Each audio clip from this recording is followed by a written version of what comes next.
Hey everyone, how's it going? Good to see you this week. Say hi, let me know where you are dialing in from today. I am all the way over here in sunny Perth, Australia, which is pretty exciting because I love the summer. So let me know where you are dialing in from. Say hi. This is going to be a fun show. We have Bart's brother on, so it's gonna be good. So I'm going to get us set us up on Facebook here while you guys say hi. Let me know where you're from, how you're doing today.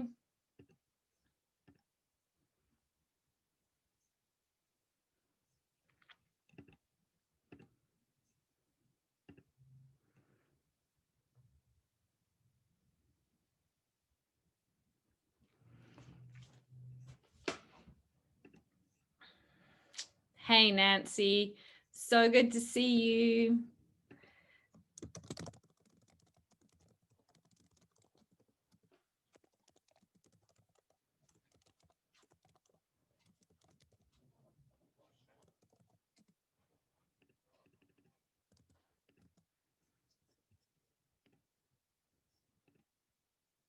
Hey. Okay, we're just getting set up. We are going to broadcast live on Facebook as per usual. So everybody can jump on. And guys, if you are listening to this, share this out. We'd love to get it out to more and more people. We'd love to spread all the information that we are sharing with people. So please do share it out. Dr. Bart is going to jump on in just a second here, and we have a really fun show. I'm excited for this one. We're going to be talking all about mindset and setting ourselves up for success in 2021, which will be fun. Cool. Hey, Pat, I see you in there. Give me a sec, but we'll jump on and then I'll bring you in as a panelist so that we can see you and jump in and get going. Who else have we got on here today? Nancy's in Florida. I'm really looking forward to being able to come on down to Florida, come back over to the US. We've got Dr. Bart in the house. Hi. Hello, Karen. I literally just spoke to my brother. He should be clicking on. Yeah, he's on. I just promoted him to. There he is. I think. Yes, I think so. You got us that? So again, welcome everyone who was back out here with us again. The first show of 2021. Exciting. Oh yeah, it is. So this is literally the first show of 2021. So that's exciting. Super exciting. Mm-hmm. Super exciting topic tonight as well. And there he is. Howdy, folks. Welcome. Nice clearly the more handsome of the two. Clearly.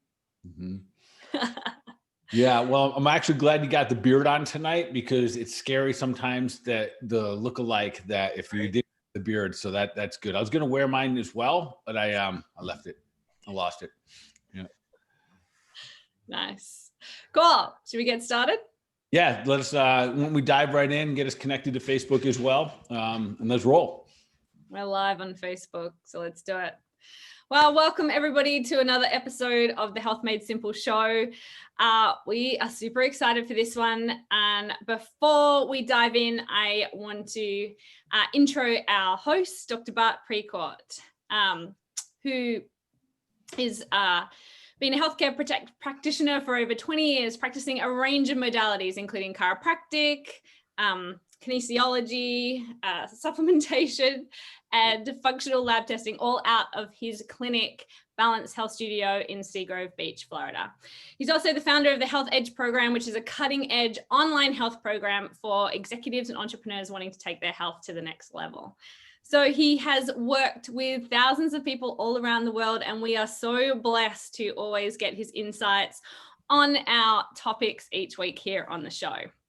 Now, this week, we also have a special guest, which is really exciting. It's Dr. Bart's brother, Pat Precourt. So we're super excited to have you here, Pat. Pat is a performance coach in leadership, life, and business, an MMA enthusiast, husband, and dad. And he started investing in real estate in the 90s and was the founder of Cage Fitness. Then in 2013, Precourt Enterprises was launched, which is an organization focused specifically on improving human lives through thoughtful behavior change.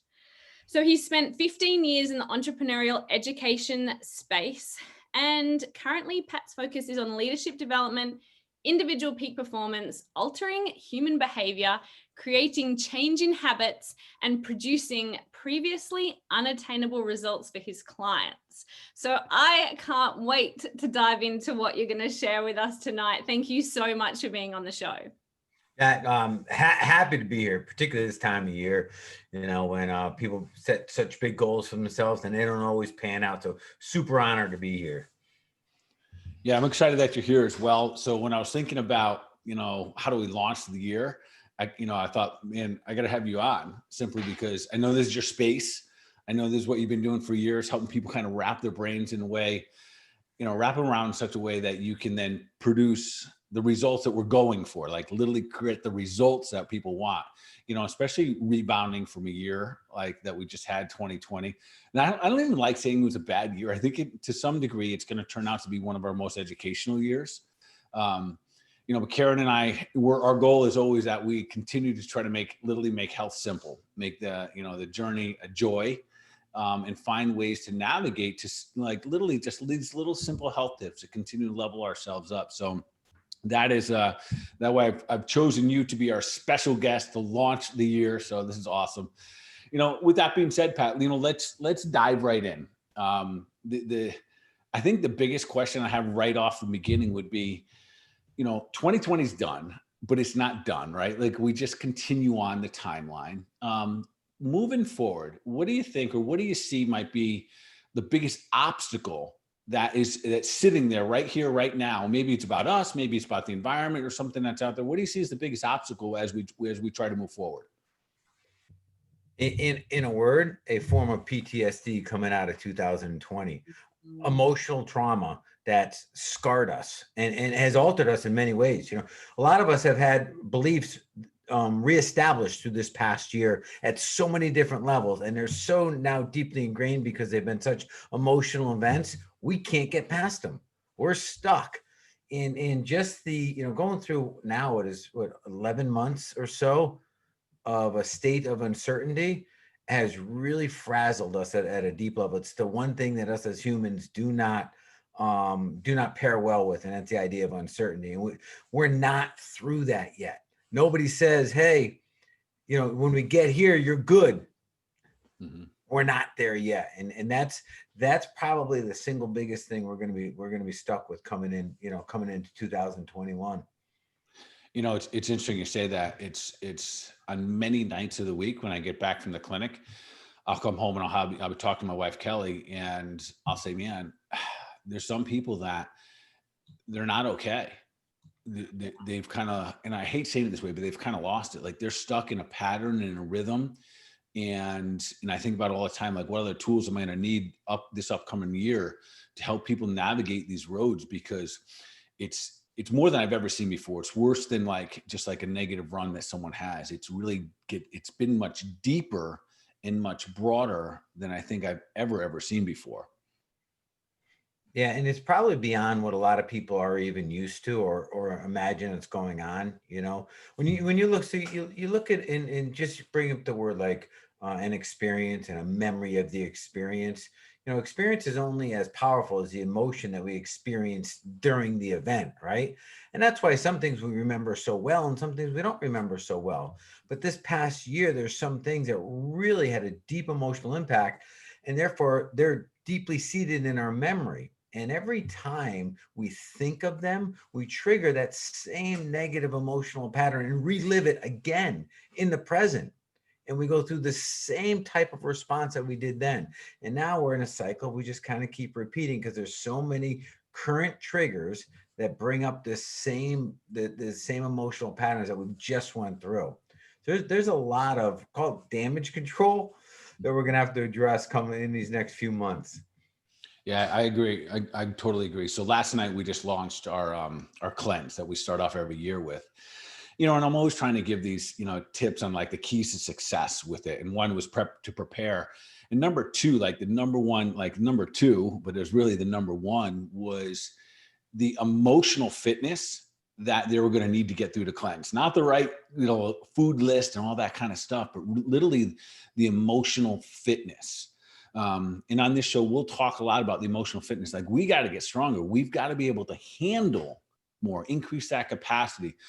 Let's dive into that category. I know this is something that, you're often talking about and often teaching. Talk to me about emotional fitness and what does that really mean to people to become more emotionally fit? Sure. So, and just for the semantics or the definition space of it, right? Let's throw in the word emotional intelligence too, because they often get twisted up and overlapped and they're related. And you can almost say emotional fitness is a subset of emotional intelligence. But look at the construct of emotional intelligence in a box with four quarters to it. And on the left, you have self-awareness of your own emotions and then management of them. That's over here. And then on the right is awareness of other people's emotions and management of them, right? This is more emotional intelligence and this is more emotional fitness. So let's just stay on our side for a second and see what that means, right?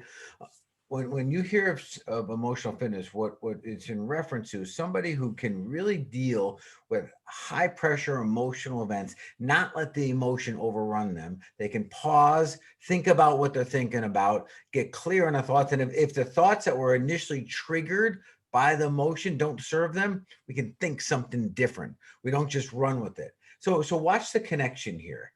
So I'll ask you, Karen, because then you Bart knows this because we've talked about this, but I'll ask you as an independent observer here, right? Okay. And I say, hey, Karen, do you agree that the way we feel affects the way we think? What would you say? Yeah, agree. Yeah, of course, right? Yeah. All right. Would you also then agree that the way we think affects our decision making? Yeah, 100%. Yeah. These are kind of almost rhetorical questions. And our decision making then has an influence on our action taking? Yeah, sure does. And would you agree then finally that your action taking is responsible for the results that we get? Yeah. Okay, so you've created a direct corridor between the way we feel and the results we get. Yeah. Ask you a question. Have you ever woke up in a shitty mood? Yes. Okay, good. So has everyone listening right now. Have you ever gone through the day and somebody said something that triggered you and really set you off? Of course, you're human, right? Yes. Of course, naturally. Or an event, or you saw a post or an email or anything, right? And just bam, sets us off. And the answer is, of course, this is where emotional fitness comes in, right? So picture in the middle of the day, you get a real nasty email from somebody and they're personally attacking you, right? That can really drive you down a rabbit hole. Emotional fitness is stop, pause. Is what I'm thinking about going to get me to where I want to be, the results I want? And if the answer is no, inject a new thought that every thought has an attached emotion. Inject a new thought that has an emotion that supports the results you want, because that emotion then will re-support another thought pattern, decision, action, result. That's emotional fitness. Dealing with emotions and not letting emotions deal us. Does that kind of make sense? Yeah, and taking responsibility for that. Oh yeah. Well, it's almost gone. That's the whole shortcoming of safe places. It's a place you don't have to be responsible for being triggered. Yeah, it is, and I know a lot of people don't like to hear that, right? But that's effectively what a safe place is. Now, we're not responsible for the way other people make us feel. Instead of the real language is we're not being responsible for the way we choose to feel to what's happening out here. That kind of makes sense?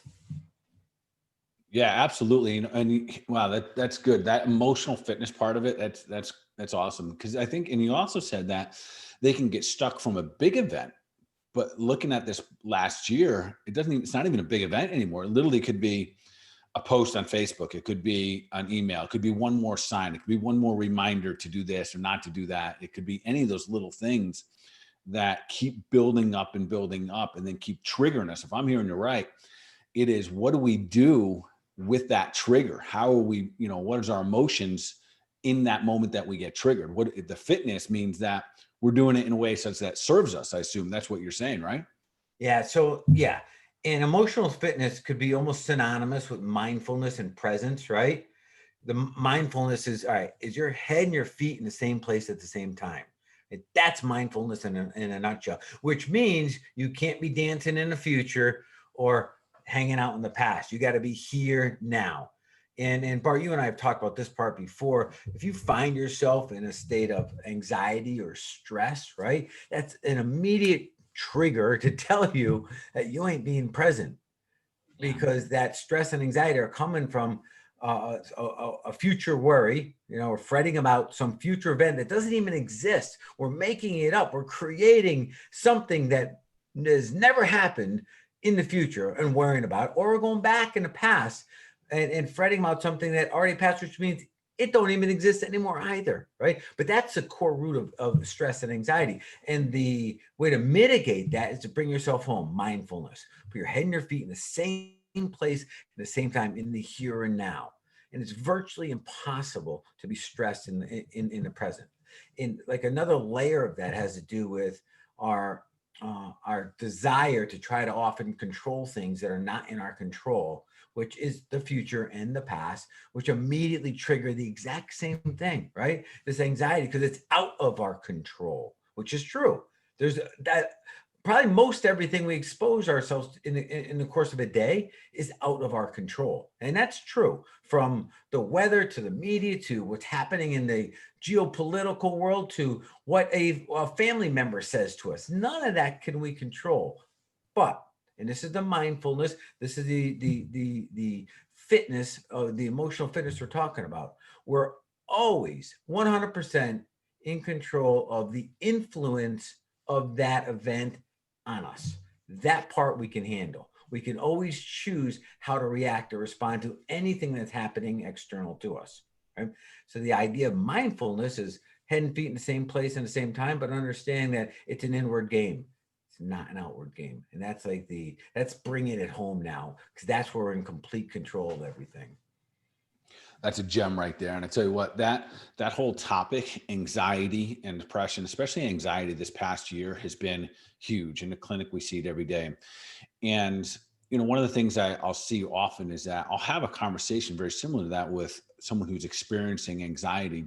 And the challenge is if this conversation happens and they haven't practiced this, they haven't learned about this, they haven't chose to bite off things that are chewable in the prior to it, in the big moment when they have, let's say, an anxiety attack or that moment, this is a hard concept to take on.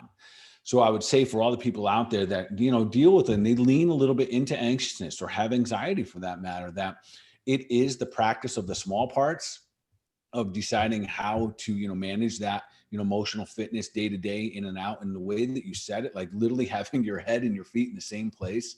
In the yoga world, we always talk about the presence. We always talking about the mindfulness, and that's right on the head there. When we have that, if we are here now, we can't be there then, and the unknown. Back to where we started this, saying that, man, humans, we don't like uncertainty, and we're still sitting on a mountain of uncertainty moving forward to 2021. Yeah, big time. So let's talk about that anxiety thing for a second, because I have 3 kids. My son's 23 years old. My Samantha is 20-ish years old, 20 years old. And little Danny will be 16 sometime this month, later this month, right? Danny struggles with anxiety from time to time. It just has to do with the bullshit that she's living through in school right now. Okay, she's completely detached from this online schooling system. Danny's the kind of girl that doesn't have to work at all to get A's in school, and she's really struggling with the grades right now. And then all of this input and influence of social media. Anyways, she has anxiety attacks. Never had this stuff before, right? And our antidote is really simple, because, and of course, her friends who have anxiety attacks, their parents send them to the doctors who just drug them up, right? That's their antidote to the pain, right? Whereas we deal with it completely different, because I know once we bring things back and we're present, we can remediate them. We have to all appreciate, though, an anxiety attack is not just mental. There's an entire body that gets engaged in this, and it alters your entire chemistry in the moment. You do lose control to a degree, right? You can spiral out of control to where things can get pretty bad really quick. And the way I bring Danny home, knowing that when we get the head and the feet in the same place at the same time and get back in the present, we can remediate this. And Danny, I want you to focus. I get her in a breathing pattern. I want you to feel your breath and listen to your breath. That's all I want you on right now. And we start with the listening because it's easier. We can hear our breath, right? Then I need her to feel it, because once you feel it, your mind goes inside. You start looking inside to feel your breath through your body. Then I go one step further. So feel what the breath is doing for your body, how it's feeding your cells with oxygen right now, because it brings the mind way inside, and it blocks out all this stuff out here, right? And literally in less than 5 minutes, I could take her from a near breakdown, right, to a completely peaceful state of mind just by getting her here and now. You do know that you're really starting to sound like a yogi. Yeah. I knew hidden underneath all of that there was a yogi, and you probably got this private practice you got going on every day.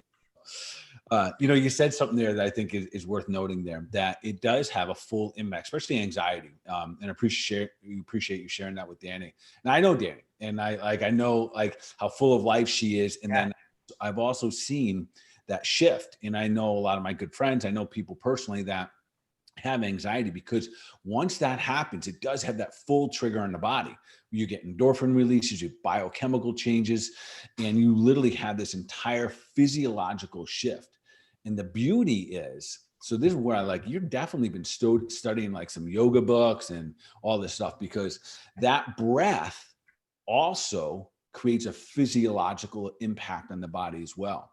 Like breathing in and out through the nose, it literally releases certain hormones. It releases a little melatonin, it stimulates your pineal gland that helps your body start to calm down, which is incredible. So I love that aspect of it. But you touched on another part, Pat, that I think is worth us talking about as well.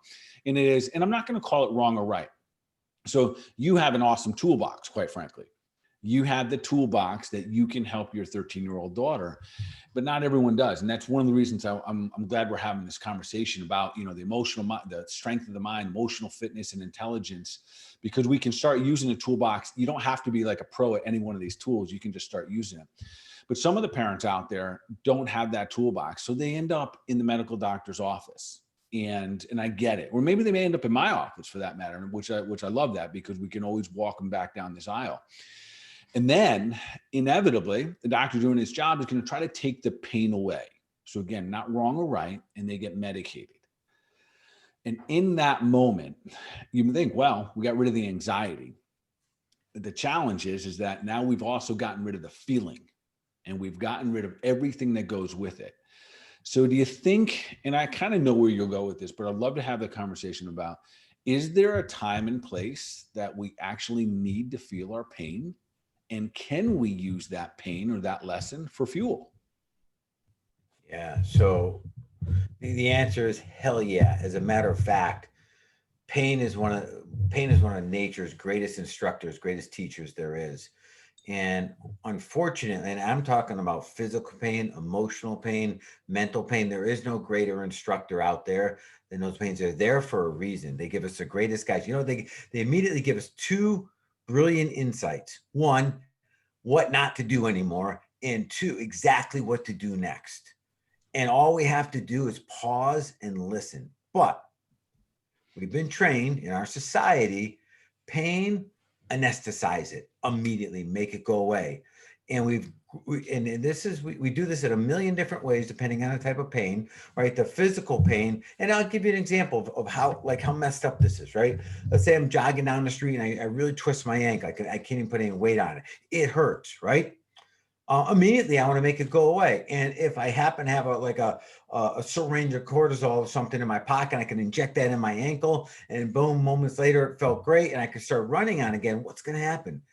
It's going to get worse. As a matter of fact, I could create some permanent damage, some ligament damage if I damage this thing the worst, to where I can't now feel the pain. My body's saying, A, stop doing what you're doing, right? Do something different, because this is going to run you into trouble. Now, that's physical pain's the easy one, quite honestly, because it's kind of in our face, right? The ones that are more difficult and the ones that are easier to make go away are mental and emotional pain, right? And I know some people are listening probably thinking, yeah, and I don't do any of that. I don't anesthetize it. Well, do you get distracted? Distraction doesn't happen to us. It's a choice. We're running from something. We got to take that ownership and that responsibility. I don't get distracted. I just watch, drama TV for 3 hours a day. That's a distraction from a shitty part of your life. Let's call it what it is. I don't anesthetize my mental pain. I just have 3 drinks at the end of every day. Really? You don't think that's there to make something go away? No, it's just bringing me down. Well, no shit. That's the point. It's bringing you down from something that's not healthy in our space, right? And again, I'm like you, Bart, I'm not judging it, right, at all. I'm just bringing an awareness around it, because that's the moment it's saying you're doing something wrong here. And if, just like the shot of cortisol on our ankle, if all we do is anesthetize the pain, we don't listen to the lesson, it's only going to get worse. And it's our way of dealing with things oftentimes is kick the can, right? Let it down the road, but it always gets worse. And at some point we got to pay the piper. And I've seen this a billion times in relationships, right? Something goes a little south in a relationship, but neither wants to confront it. Well, guess what? That's like a spark at the bottom of a bunch of kindling. It eventually starts smoldering. Eventually that thing's just going to explode into a giant flame. It happens every time. It doesn't go away on its own, right? So yeah, pain's valuable. It's a great life instructor. Unfortunately, we've been trained to make it go away. But if I was to suggest anything to anyone, I say, listen, this comes in a space of mindfulness again, and awareness and being present. Be aware of pain. Be happy when it shows up, because it's giving you a heads up, kind of like a little birdie tapping on your shoulder. Say, gonna give you a little heads up. You're headed down the wrong path right now. Giving you an opportunity to do something a little different, right? And heed those warnings. Yeah, amen to all that. Earlier when I asked you the question, like one of the obstacles that we have, and we said that it was the uncertainty. And interesting enough, this past year, the amount of alcohol sales and sugar sales have been higher than any previous year. Yeah. And because we know that they change our state and how we feel. And then, of course, those go down that road, just like we talked about with all the emotional fitness and the challenge of how we feel is going to make our next decision. Pain for fuel, I think, I'll share something that's, near to our heart for you and I, which I don't think I've ever shared with our audience before. I have a pain that I use daily. In the last 2 years, it's really fueled me. It's when our brother passed. And if our audience doesn't know, my brother Chad passed. He was only 32 years old when he passed. And, I could argue about why it happened or how it happened. Yet I promise you, in that moment, I hated every bit of it. It was painful. Yet I'll never forget the idea of when someone whispered to me finally saying, use this pain for fuel. And that now has been a gift. And, I pray that it never happens to anyone having a pain like that, like losing one of your loved ones. But it's become my fuel on a daily basis to literally continue to do what I do and continue to, wake up every day motivated to, keep thriving in what I do. And I think the idea and that concept, Pat, is such a weird concept, because like you said, we've been taught and trained from day one. Listen, I'm in healthcare. I know that the pain, we've been taught from day one, if you have pain, make it go away.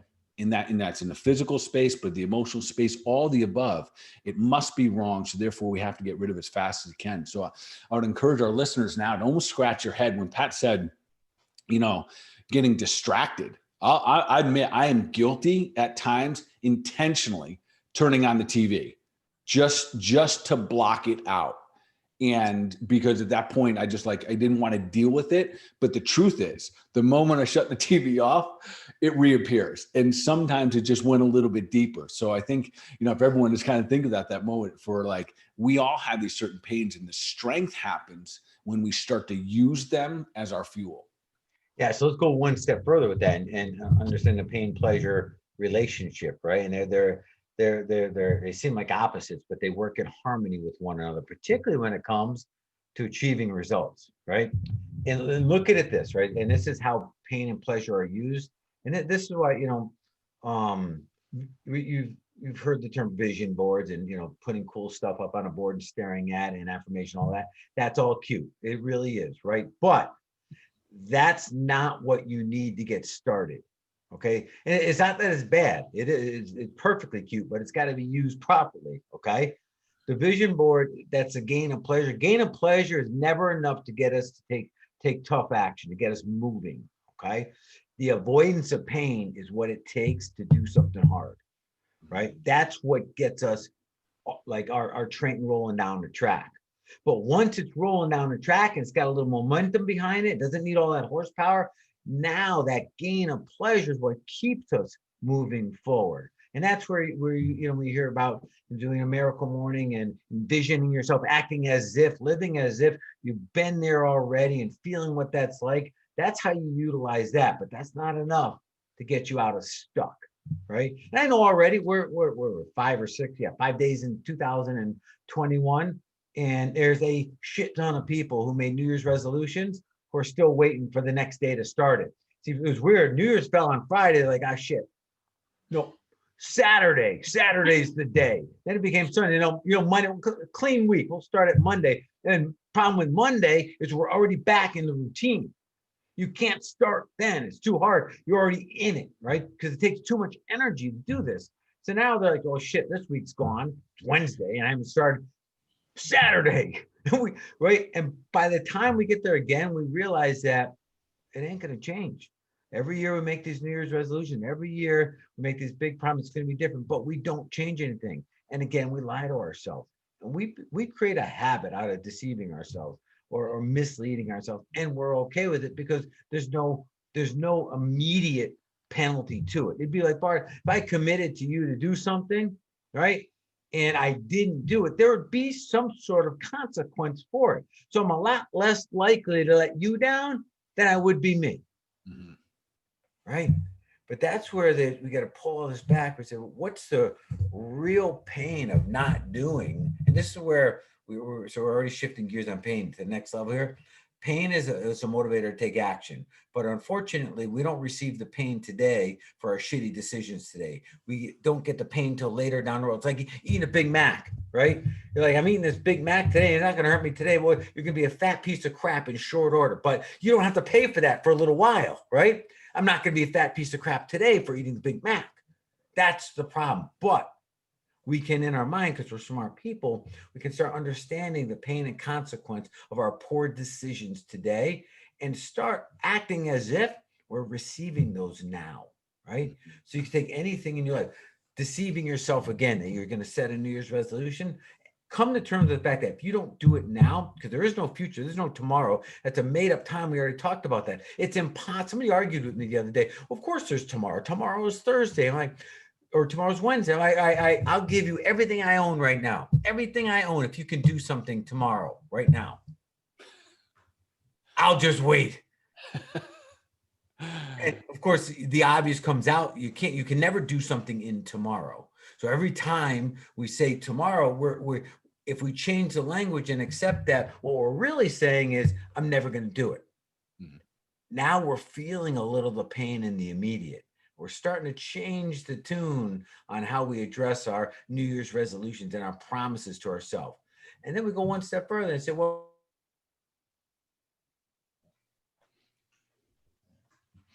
see, it's like my number 2 core value. Okay, then why do you always lie to yourself? You can't pretend it's a core value out here, but it not be a core value in here. And if you can't be honest with yourself, who the hell would ever expect you to be honest with them? Right. No. And now that starts to sting a little because we start revealing in a mirror who we really are to ourselves. This is the way we start creating the pain we need to take action today to change these poor habits from yesterday. Does that all kind of make sense? I know I'm kind of bouncing around a little with this stuff. Yeah, it makes huge sense. And especially when I take that, everything you just spoke there, and bring it back into kind of the health world, the health application. It's interesting. Our healthcare system, our health education here in the United States is built off of just pain. But there's no using that pain for fuel. It's literally just putting out fire. So, as a holistic healthcare practitioner, the biggest challenge is exactly what you're saying. Is we get people rolling and keeping them rolling, like that locomotive. The hardest thing is get the start. And everyone out there knows, so especially if you guys have started the cleanse last night, the biggest thing is that start, that commitment to the start. And then if you just would keep it rolling, it's easier to stay healthy versus to let yourself get sick and then try to get healthy again. It's always that startup. So when I hear the people that are all in or all out, I would scratch my head and say, man, it'd be so much easier for you to just let it roll. You don't have to be all the way in, just be in the game all the time, and then taking all of this, what you're talking about, and parlaying it into things like food. The Big Mac is a great example. Food doesn't hurt. That's the sneaky danger. Yeah. So when we think about, like trying to create healthy habits, the challenge is that food never hurts. Well, I shouldn't say never. It can get to the point where it hurts, but that's how we slide down this slope, and then until we hit the bottom. And what is the bottom? The bottom is the heart attack. The bottom is the diagnosis of diabetes. The bottom is the cancer diagnosis. And that's when I see, unfortunately, people go all in on their health and really make those, those huge, huge changes. Well, I take that back. The people that are watching here tonight and on Facebook, they're here every week. They're all in. They're staying in motion. They're practicing here. So with that being said, Pat, let's keep moving this forward, because so, as you go there, and just the one thing you said there, if you make a commitment to me, all of a sudden the game seems to change. Where when you're talking to yourself, and I think this holds true for all of us, like we might say, I'm going to do this, I'm going to do this. And again, it's out there, not right here. I'm going to do this next week. I'm going to start the gym, whatever it may be. What about how important, especially going into next year, like how important now than ever is tribe going to be? That's the word I like to use. The tribe is our associations. Yeah, huge. And let me just throw one word into this previous conversation of pain and starting and stopping, right? Then we'll rip deep into tribe, and it's a word of momentum, right? So if you, I don't care how powerful a car you own, it can't reach its top speed without the advantage of momentum. And momentum is an inertia that's added to its horsepower. So as it goes faster, it has more momentum, and then add more horsepower. The momentum helps speeds it up. It would never reach, most cars would never reach 30 miles an hour, 40 miles an hour without momentum. And that's true. And that's how momentum works. But it's not just in machinery. It works exactly the same way in our lives, right? When you start doing something, it's easier to do that thing again. And then next day, it's easier to do it than it was the first 2 days. And the day after that, it's even easier. And you'll get to a plateau. It won't forever get easier, but it'll get to a point where it just takes a minimal amount of energy to maintain and keep going the path you're on. But the second you stop, you drop all the way down to the bottom. And it takes a tremendous amount of horsepower just to get going again. Not to interrupt you, but that's a huge point right there. That point right there, and especially when it comes to health, and as the other clock is ticking, like this age clock, and we like drop off for a month, a week, or a year, or we give in to the last couple months of the holidays, that stop and go, the momentum. Brutal. But if we get the momentum going, and I think a lot of the people, especially here that are with us here tonight, they're starting to feel the momentum. Like one thing makes the next thing easier. And that could work for us or against us, but that momentum is huge, huge, huge, especially for our personal well-being. So great point. Love it. Yeah. And that's where, and I'll just share this because it just makes sense that, I hear, how you do anything is how you do everything. And so if you don't feel good and you're not gonna have a good workout, you shouldn't go to the gym and all this kind of crap. I say absolutely dead wrong advice, right? Be the person that shows up, even if you feel like shit. Be the person that shows up, does one sit-up and goes home. At least you kept the momentum going that day, right? Stop finding excuses not to do what you say you're going to do. Listen, the way I look at it, if you fall on your face, that means at least you fell forward. It's still freaking progress because you kept on your face going backwards, right? Yeah. At least you're keeping it going. So do what it takes, even if it's not a great workout, even if you don't, you know what, if you have a handful of supplements and you're just like, man, I do not want to take all of them, take half of them, but do something. Don't just pass on it, right? And just know that, all right, you'll excuse yourself today, but you're back at it tomorrow and you're going to do the best you can tomorrow. So appreciate that, you know, and I like to frame it this way. Your tomorrow is just a reflection of today magnified. That's all. And if you stop doing it today, it's going to be easier not to do it tomorrow and easier not to do it the next day and vice versa. It's no different than the way the universe sees our actions. For every step we take, the universe will take 10 in our favor. It's ruthlessly abundant, ruthlessly generous, but it doesn't judge us. So if we sit our ass on the seat, on a couch, as an example, it'll find every reason to help us stay on the couch because it doesn't judge us. It'll help support what we tell it we want to do. So just kind of keep that in mind in the back of this thing. Yeah, you know, and I think that goes in for everything. So literally everything. Sometimes we think if we can't do it perfectly, we don't do it. And often this is just this false, you know, set of standards that we have because there's no such thing as that perfection. So hopefully everyone that's here that's also doing the cleanse is hearing me, like hearing what Pat was just saying there. If you slip and slide, it's not that big of a deal. What's the bigger deal is whether or not you're worthy, you know, you're willing to continue to move forward. So all my cleansers, hear that out. So if you skip one of your supplements, so be it.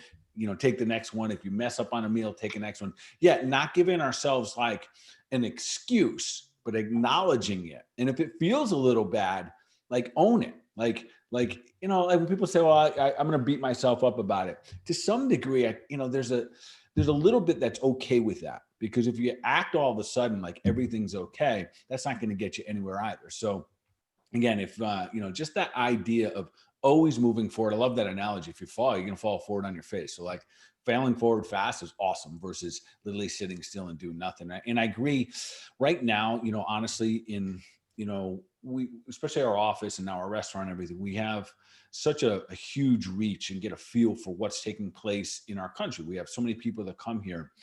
And I see more and more that there are a massive amount of people that are frozen. And these are good people that over the last 9 months have just been beat down, dragged through the wall, and they become frozen almost where they can't take action. They can't get moving forward. And I see another group of people, there's almost like 3 phases, and people that are halfway in and halfway out. Like, can I go out? Can I start to enjoy my life? It's almost a feeling of guilt if they're starting to like live their lives out loud again, even though we've got this stuff going on behind us. And then there's like this third group is saying, boom, here I go, follow me. I got a short time to live and I'm going all in right here, right now. So with that being said, because that's real, we see it every day, Pat. I see it in my clinic every day, and it breaks my heart sometimes because some of these people I've known for many, many years, and they're a fraction of who they were. And then I get super motivated when I see people come in that are just like, hey, listen, I have no idea what's happening tomorrow, and I'm going for it today. And it's not a disrespect of anything that's taking place in our environment. So let's take that conversation and now dive into what do you tell us, you know, what are your thoughts and how important is environment and tribe and the people we're hanging around with and associations that we have? Yeah. So let's start the conversation around environments, right? Because our environments are conducive to the way we act in this world. We got, you know, our physical environments, the space that we put ourselves in, right? And, you know, and you've heard many people in the topics of like wealthy, you know, clutter is a wealth blocker. When you clutter your life with stuff, whether it be physical, mental, emotional. We have our physical space, we have mental spaces, emotional spaces. These are all environments that we put ourselves in. And then we have our people environments. And our people environments are the people that we normally come in contact with, that we're around most of our time, right? And we've all heard that, you know, that kind of summary saying, you know, you become the summation of the 6 people that you hang around the most. And I don't know if that's 100% true, but the value in that is understanding that the people you're around the most have a massive influence on you and your decision making, your action taking. And of all of the environments that we put ourselves in, that's the most influential right there. And if we're in an environment where we're a subordinate, like every environment has a hierarchy, right? It oftentimes it's unspoken, but there's a pecking order. It's a social pecking order. It's how it is. And it has to do with, it could be work related. It could be title driven. It could just be how people met over time, but it just happens automatically. And in that environment, the ones that are in front of you have a greater influence than the ones that are beneath you, because you're more concerned on what you say and what you do and how it affects them or doesn't affect them. Whereas the ones below you, you're a little less concerned with how you influence them, but they are more influenced by you. You follow me on all this? It's a complicated game, right? It's true. But the truth is, if you're in a social environment, let's say we're all relative equal peers, right? If that is our normal peer group, it is nearly impossible to outperform that peer group. Nearly impossible. And there's a bunch of reasons from a psychological capacity and a mental capacity and emotional capacity why that works, right? In a home environment, it's no different than a child who can never outperform the expectations that the parents have of that child. Think about how powerful that is, or how damaging helicopter parenting is, right? We trust you, Johnny, but we're not going to let you off a leash. Johnny's like, oh shit, they don't trust me. So I'll stay down here in this non-trusting space that they think I belong in. Think about as an employer, right? To an employee, you give somebody a task to complete, but no autonomy to get it done. Well, they think, well, they clearly have no respect for my skills that are unique and special to me. So I guess I'll just perform at the level they think I should be at. Now, this conversation doesn't actually happen, but it's how it's perceived and how we act up to it. Go back to the social group, your tribe, right? Particularly when there's that pecking order. It's very difficult to outperform the expectations the others have of you, whether they be high or low. And you'll perform up to certain expectations. If you're the guy who meets them out every Friday night for happy hour, right? You'll fill that role because you don't want to disappoint them or upset them or offend them. And you'll become that person. And I think, Bart, the point that is most relative here is that this whole conversation isn't about good people or bad people, right or wrong. It's not judging or anything like that. But at some point, we have to take a little ownership on where we're at. And if we don't feel we're living up to our own potential, that is not the fault or responsibility of our current tribe, because we chose those bastards. Let's call it what it is, right? And accept where we're at. Does that make sense what I'm trying to say? Yeah, absolutely. And I, to that point is that I think it goes back to that awareness again. So that, exactly where you're supposed to be with what you've done and the choices that we make on a regular basis. And that's real interesting, especially, in the midst, again, we'll go back to that. We're having this huge cleanse going on right now. Oftentimes, I'm always hesitant to allow like one spouse do it only. And because you can see that. Difficult. Yeah, it's very difficult. And it's already difficult for the individual. And then for them to break out and make those changes. And I think this really parlays to anything in life, that when someone has an idea, grow, like they want to go do something and it's different than what they've ever done before, that sometimes it can make the other people uncomfortable. And again, there's no wrong or right here, yet it's, it can make other people uncomfortable. So what would you advise for someone who says, I know that my tribe isn't going to help me get where I really want to be? What would be a respectful, loving way to allow themselves to grow to another tribe or open up that tribe? So follow me on this, right? Let's just say your tribe's here and you want to be over here, right? Likely bringing these people in your tribe is not going to work. Mm-hmm. So you're not opening up your tribe unless you're going to bring in just more like people. So that's not a solution. The only solution is for you to step out of it and start spending a little more time around the people that think like you, that act like you, that feel like you, that are going that want similar results and outcomes that you do. And a magical side would be if there's some level of accountability in that tribe.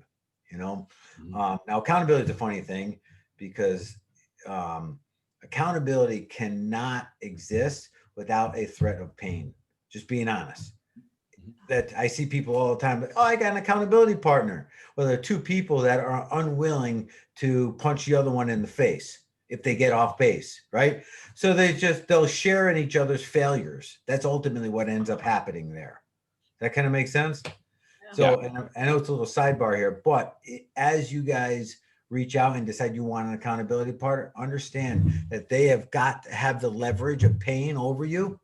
It's less about them and the pain that they agree to dump on you if you don't do what you said you're going to do in the first place. That's the accountability partner's job. Yeah, I agree 100% with that type of accountability. So we can build our tribes and have our associations, but it is that act of giving someone the permission.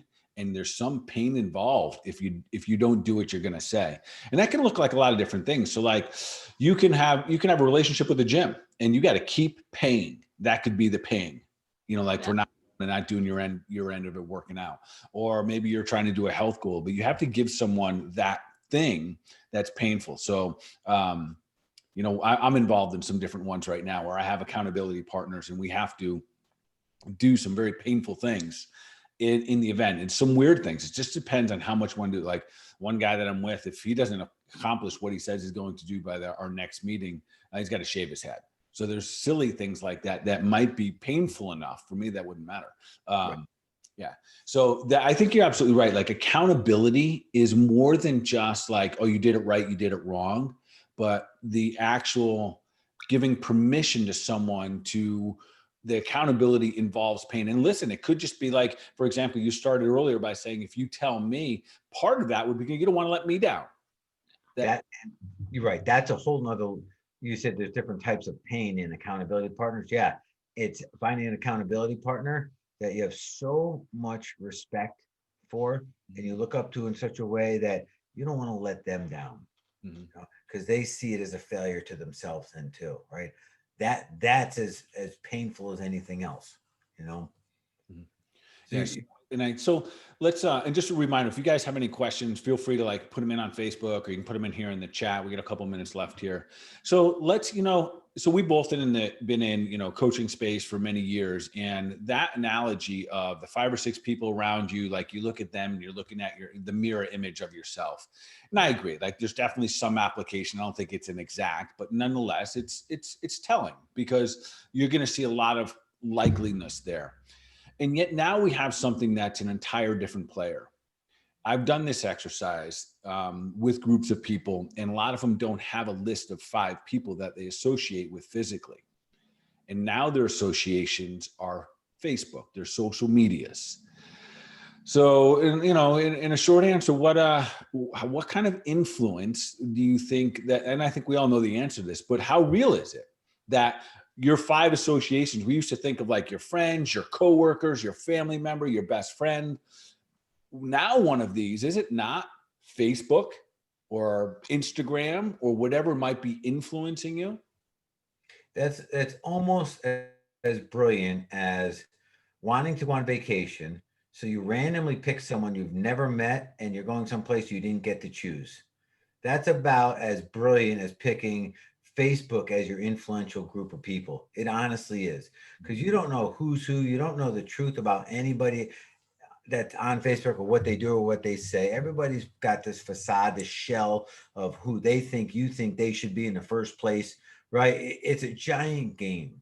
That's a mistake right there. Yeah, and the reason I bring it up like that is because when we talk about influence and we talk about the emotions that we see these things happen, like we look at Facebook and then someone tags something, either they like it or they don't like it, or they trigger us.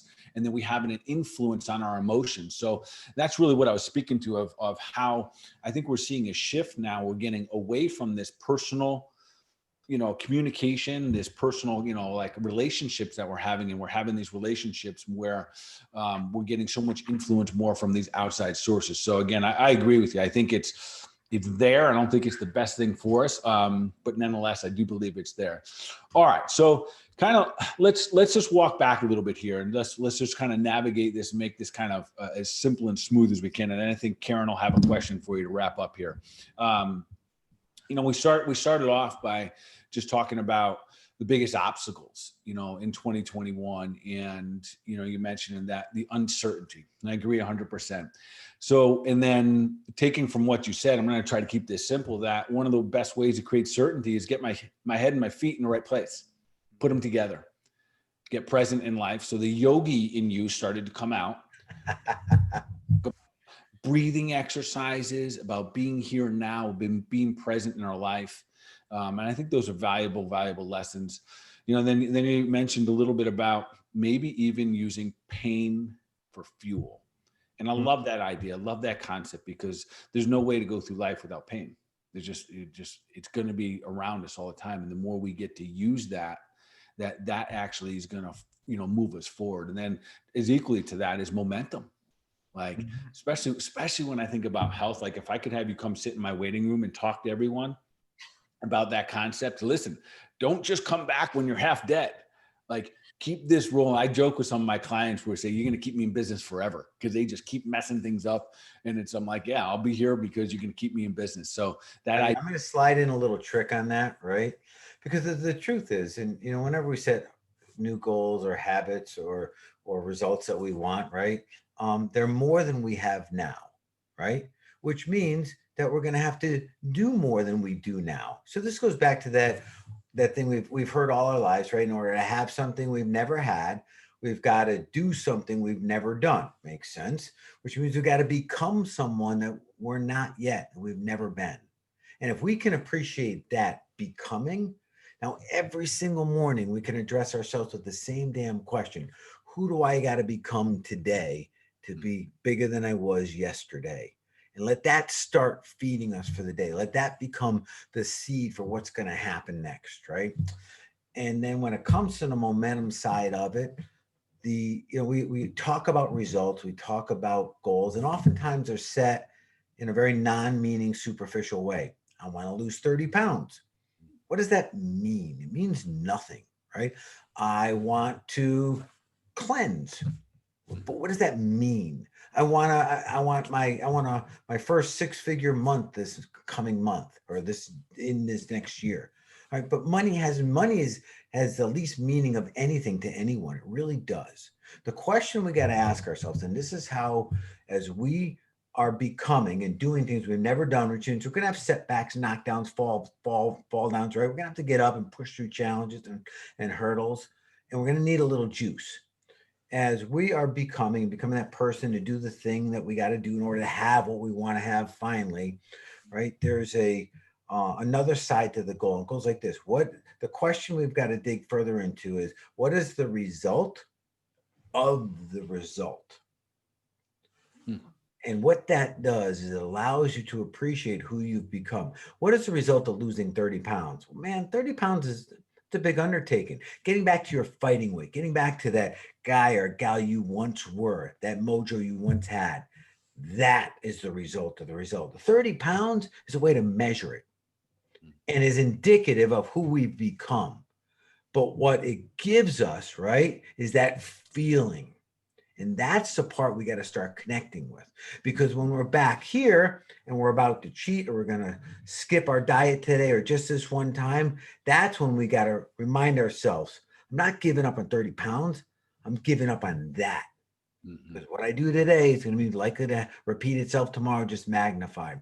And that's where the fuel starts coming in. It's a way to inject a pain into the equation, right? So this is where self-motivation, which really is no motivation, really kind of out here. This is where the inspiration side comes into, because we're connecting to something that actually means something to us. Does that all kind of make sense? Yeah, absolutely. And I love the way you started all that. literally asking the question of who do I need to become? I need to become. We do it the opposite. If I only had this, then I do all this and I could become happy. It just doesn't work that way. I met a guy 2 weeks ago who's referred to me, right? He just sold a company, $134 million or something, which for most of us, that's just more money than we ever know what to do with, right? And for the past 2 years, he completed burning through 3 marriages. He's got a few kids that all hate him. He tried drinking his way out of it, smoking his way out of it, pilling his way out of it, prostituting his way out of it, gambling his way out of it, buying his way out of it. And he's in this deep hellhole of misery that he can't get out of, right?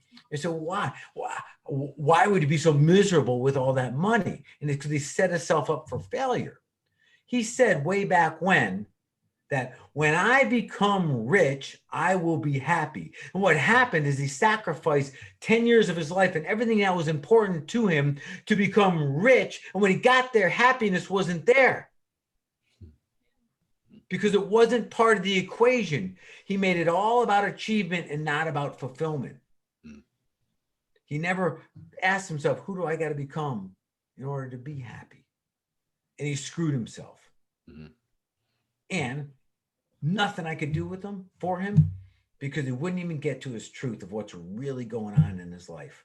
He wouldn't accept that this is why he's so miserable, right? Mm-hmm. And as we all know, if we don't start at the truth, man, nothing in our lives can change. And I don't know when it's weird we didn't bring that up earlier in this conversation, but I'll just share that with you guys, right?